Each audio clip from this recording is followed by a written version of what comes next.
Hello friend, কেমন আছো সবাই? আশা করছি সবাই ভালোই আছো। শিপ্রা সিম্পল লাইফে সবাইকে অনেক স্বাগত, অনেক অনেক ভালোবাসা। আজ চলে এলাম একটা ছোট্ট ভিডিও নিয়ে, কুকিং ভিডিও। ভেজ ডাল আমি কি করে করছি সেটাই তোমাদের মাঝে শেয়ার করছি। চলো তাহলে সঙ্গে থাকো। ভেজ ডাল করার জন্য নিয়েছি, শীতকালে প্রথম করলাম শীতকালীন সবজি দিয়ে। তো শীতকালীন সবজির মধ্যে আছে গাজর, বিন আর ফুলকপি। ব্যাস এই তিনটে জিনিস দিয়েই করছি। প্রথমে সোনা মুগ ডালটা ভেজে নিয়েছি, ভেজে প্রেশার কুকারে জাস্ট সিটি দেয়নি, জাস্ট একটু ভাপিয়ে নিয়েছি। এই যে এরকম হয়েছে, পুরো ভেঙে গেলে বা সেদ্ধ হলে চলবে না। তারপর কড়াইতে তেল দিয়ে সমস্ত সবজিগুলোকে সুন্দর করে ভেজে নিয়েছি। গ্যাসের হিটটা লো ফ্লেমে করে ধীরে ধীরে ভেজে নিয়েছি। সব ভাজা হয়ে গেছে। এবার আমি অন্য পাত্রে ঢেলে নিয়েছি। এবার কড়াইতে তেল দিয়ে সেখানে আমি শুকনো লঙ্কা, তেজপাতা, জিরে ফোড়ন আর একটু গরম মশলা ফোড়ন দিয়ে দিলাম। তারপর একটা মশলা করে নিয়েছি, ধনে, জিরে, আদা, কাঁচা লঙ্কা পেস্ট করে নিয়েছি মিক্সিতে। তোমরা যদি মনে করো গুঁড়ো দেবে দিতে পারো, তবে আমি একটু বাটা মশলাই বেশি পছন্দ করি। তারপর মশলাটা দিয়ে যে ভেজে রাখা সবজিটা, বিন, গাজর আর ফুলকপিটা দিয়ে দিলাম।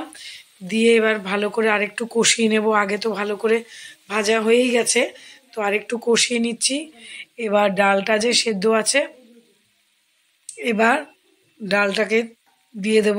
কষানো আমার হয়ে গেছে। নুন ভাজার সঙ্গে দিয়ে দিয়েছিলাম, ডালেও দিয়েছি। এবার সেই জন্য নুনটা পরে দেব। মিক্সি বাটি ধোয়া জল একটু দিয়ে দিলাম, দিয়ে আর একটু কষিয়ে নিচ্ছি।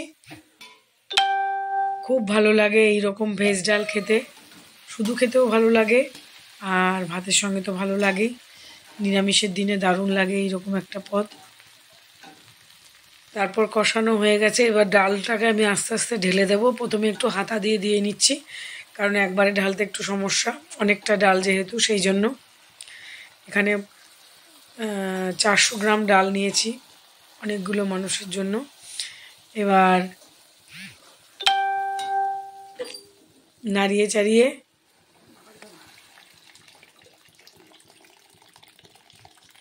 এবার পুরো প্রেশার কুকার থেকে ডালটাকে ঢেলে দিচ্ছি। দিয়ে এবার গ্যাসের হিটটা হাই ফ্লেমে এবারকে ফুটতে দেব। আর ডালটা হয়ে যাওয়ার মুখে নামানোর আগে দিয়ে দেব একটু ধনে জিরে ভাজা, জিরের গুঁড়ো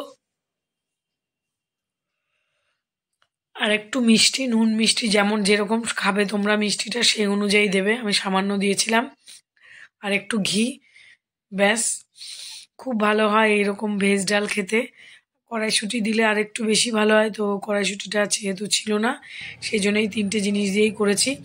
তারপর এর সঙ্গে আজকে দুপুরের লাঞ্চের মেনুটাও তোমাদের কাছে একটু শেয়ার করলাম। ভাত, সর্ষে শাক, এখানে হচ্ছে চারাপোনা, তেলাপিয়া, দুটো মাছ একসঙ্গে ঝাল বানানো হয়েছে।